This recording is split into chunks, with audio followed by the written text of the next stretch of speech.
Hi everyone, welcome back. I'm Anna, a clinical psychology doctoral intern, and today we're going to be talking about how to nip black and white thinking in the bud.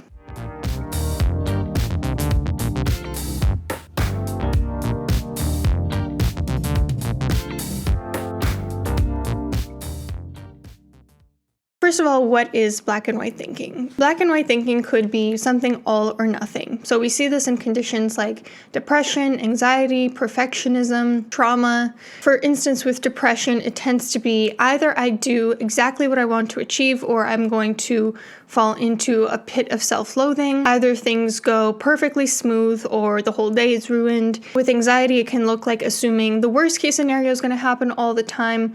With perfectionism, it could look like wanting to do absolutely perfectly all the time, or else you feel like you failed. With trauma, it could mean thinking people are either completely safe or not safe at all. They're dangerous. Another type of black and white thinking that we see is something called splitting. Splitting is particularly in personality disorders, but something that we all tend to do when we categorize people into either idealized or devalued. Oftentimes, switching people between those.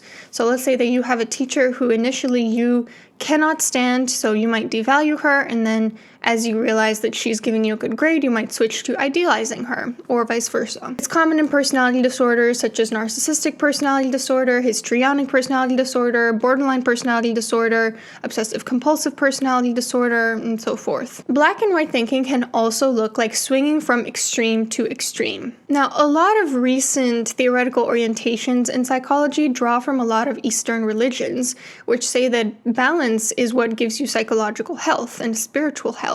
Being able to find moderation, to find the middle ground.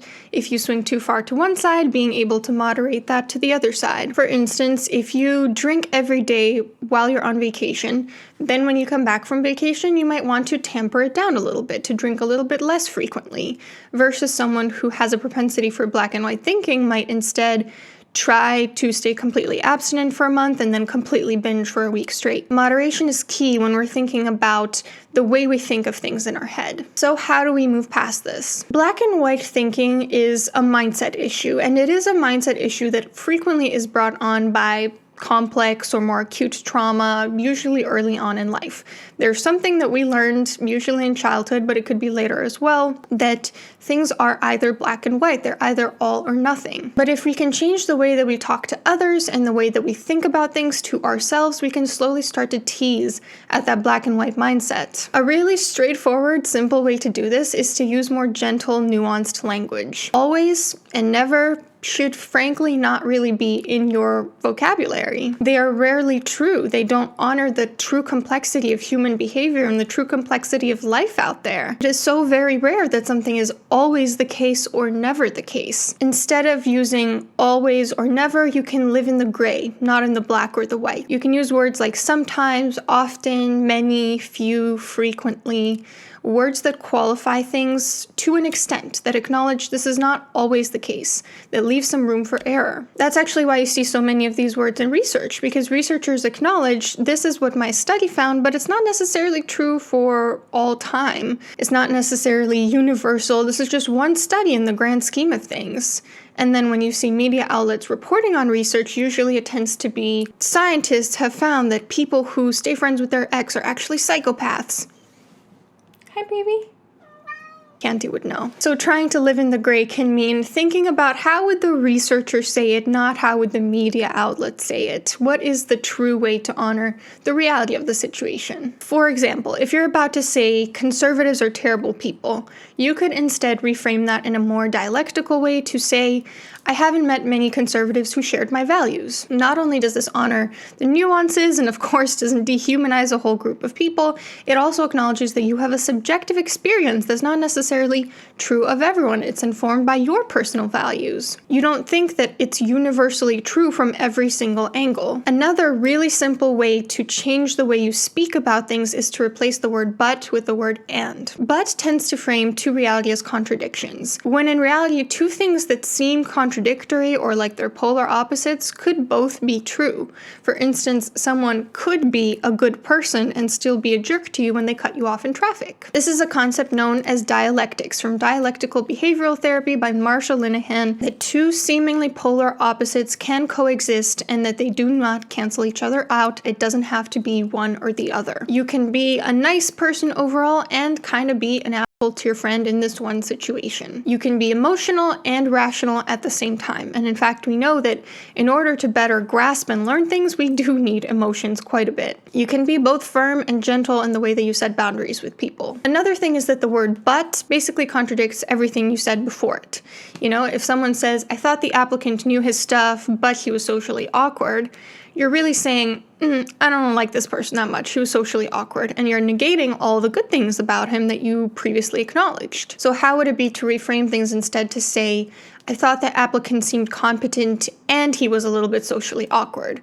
It would better honor the fact that, yeah, this applicant seems to know his stuff, and there might be some social aspects that don't mesh as well with you. Whereas the former way of thinking about it with the word but is more likely to dismiss someone just because of a minor detail that was frankly very subjective. Another way to live in the gray is to acknowledge when something is a theory or an opinion rather than a fact, and to back it up by evidence. For instance, when people are conceptualizing a client in a class, for instance, they might say, I think this client is afraid of intimacy. And usually I've noticed it's the people who are earlier on in their training that are very, black and white about it. This is how this client behaves. Versus towards the end, once you realize, actually, there are many times that I don't actually know what's going on through clients' heads, you might instead say, I wonder if this client has a fear of intimacy because of X, Y, and Z observations I've made. Or in research, instead of saying, this is what I think is going to happen, or this is what I know is going to happen, you can say, this is what I theorize will happen based on previous literature we have. Instead of saying, I know you're lying to me, you can say, I have a feeling you're lying to me based on your body language, which is consistent with the last time you lied to me. This will help you look like less of a fool if you're actually wrong, because it acknowledges that there's a chance you could be wrong,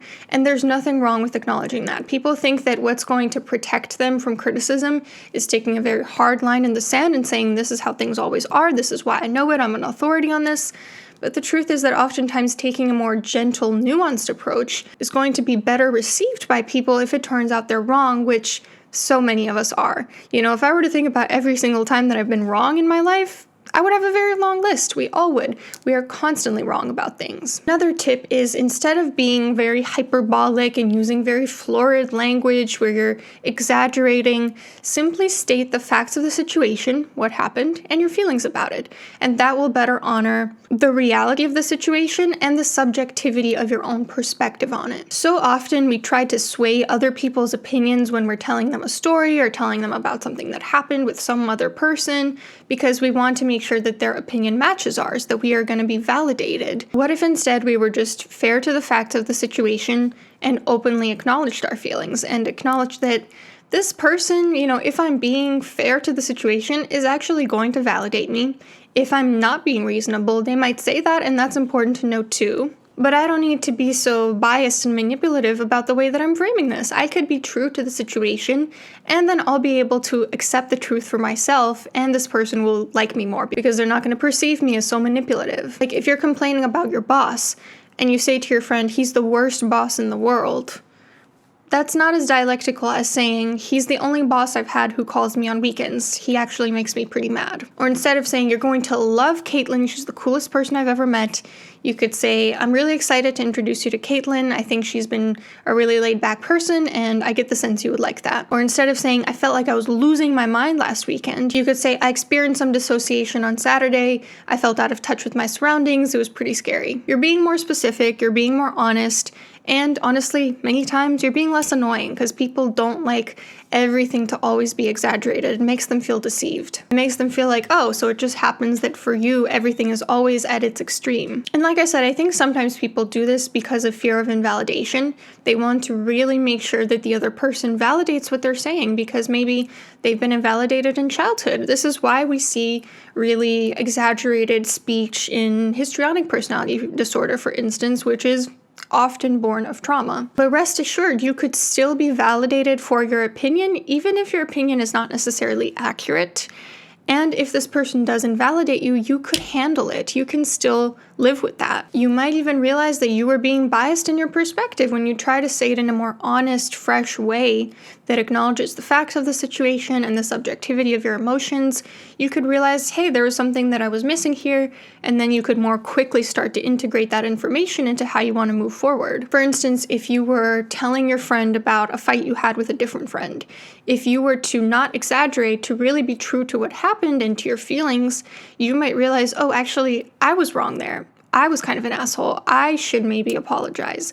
Versus if you gave this very grander than life, hyperbolic talk to them, you might never realize that, and this person might be right there backing you up, validating you because they don't know the whole story. And lastly, acknowledge that most things are in the middle. Most things are not at either extreme, they are somewhere in that spectrum between them. For instance, we are average at most things, not the worst or the best. Something that I always worry about, for instance, is that I really value warmth, so I really want to always be seeming warm to people. I want to make it known that I am a person that feels goodwill towards them, that wants them to be comfortable. And so my fear is if I'm not as warm as possible, then I'm going to come off as aloof, and I don't want to be aloof or cold or distant. So instead of cycling between I'm the warmest person in the world and I'm completely aloof and people find me very cold, what if I were to acknowledge instead, I'm probably average warmth, somewhere around there. Probably at times I'm warm, at times I seem a little bit cold, and that's okay. People are only very high or very low on a few traits usually. It's very rare that you have someone who is so extreme in every area of their life. Another way that the middle ground is usually the most likely situation or the most realistic situation is that we tend to catastrophize or we tend to be overly optimistic about things. Sometimes we cycle between the two, so we could assume either the worst case scenario is going to happen or the best case scenario is going to happen. So how do you find that midpoint? Try to figure out what's the most likely thing to happen by figuring out what are the extremes and how do I integrate them. It still blows my mind how accurate this is. Every time I'm preparing for something where I'm anticipating stress, I do this. I say, what's the worst case scenario that could happen? What's the best case scenario that could happen? And what is that midpoint, which we'll call the most realistic case scenario? And it is almost always true because things are not that extreme in most cases. If you're going on a work retreat and you're thinking, my coworkers are going to be horrible to me all weekend, or my coworkers are going to suddenly be so much more delightful than I found them thus far, probably not the most realistic case scenario. What is that midpoint between the two? Sometimes my coworkers are going to annoy me, sometimes they're going to be surprisingly delightful, probably likely. And another way that the middle ground is usually the true ground is that there's usually truth to both sides in an argument. In debates, people are trying to figure out who's going to win. Who has the most truth to this argument? Is it this person or is it this person? Usually it's both. Usually debates are kind of pointless because both perspectives are valid and true and important. It's about integrating with them and sitting with the reality that, yeah, they could both be true. That could be uncomfortable because we don't know that there's an absolute truth in the situation. And that's okay, we can sit with that discomfort. I have this theory, which I've realized recently as I've become, I think, a lot less ideological in my approach. I used to very strongly subscribe to a specific ideology because I think I wanted to belong to a social group and I was told that that was what was moral. But I gotta tell you, in the past year or so, I no longer do that. I kind of take every situation at face value and I think, what seems the most reasonable to me based on the information I have, as opposed to what are people saying is the most reasonable thing. And I've noticed that usually the truth is in the middle, and the areas where I don't feel it's in the middle or someone else doesn't feel it's in the middle, it's usually informed by biases, by personal experiences that we've had. Now, I will say a caveat here, I do think there are certain things that are indubitably or should be morally very black and white, like physically hurting other people, intentionally emotionally hurting other people. I think these are not up for debate, that those are bad things, we shouldn't do those things. But for the most part, pretty much everything, there's some truth to both sides in an argument, because there's rarely one single cause for any outcome. If you think about even someone getting into a car crash, it's not just that they didn't look at the stop sign, it's also that they were driving to work. The other person was driving to, I don't know where. It's the weather conditions. It's maybe they weren't used to the car. Yes, there's always one like major catalyst for things, which in this case is this person didn't see the stop sign, but there are a lot of different factors that play a role into any single outcome. So that's not to say you shouldn't have an ideology, you shouldn't have certain opinions, of course not. The only thing I'm trying to say is take each situation at face value, check in with yourself. Does this seem reasonable to me based on my experiences, based on the facts of the situation? What is informing my emotions on this? And is there a way to be respectful to both sides in an argument or both sides in a debate, whether it's a fight between two family members or someone who is of a different political perspective than me? Lastly, let's just go into a really quick skit to show you an example of someone being very black and white in their thinking versus someone not being black and white. Did you hear what Georgina said to me yesterday? No, what did she say? She basically told me I'm a bitch. Oh, wait, really? Yeah, I don't know why she always needs to make me feel like I'm the worst person in the world. Are you gonna talk to her about it? I want to, but it's not gonna do any good. Okay, might be good to say something though. Why, so she can make me feel like shit again? No, I think I'm gonna pass. I know how that's gonna go down. Whatever you say. Besides, she literally supports fascists. She does? I gotta go. My mom's blowing up my phone and she's gonna freak if I break curfew again.